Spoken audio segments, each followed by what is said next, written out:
Parmi les principales sanctions annoncées par la Turquie, la fermeture de son espace aérien aux avions militaires français et de ses ports à la marine tricolore. Mais la France pourrait payer autrement son projet de loi sur la négation des génocides, de manière moins concrète en voyant par exemple les entreprises françaises écartées des appels d'offres de marché public. L'opinion turque est elle aussi remontée. Sur Internet, les appels au boycott fleurissent. Ce site recense les marques et les enseignes françaises à éviter.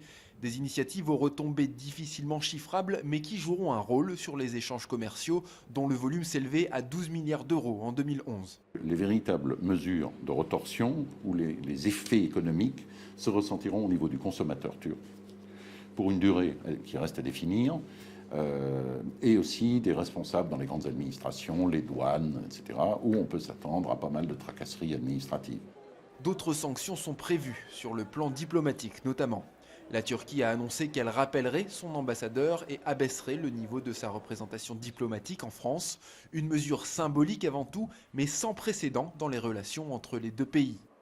Je crois que là, vraiment, on a atteint un seuil assez critique.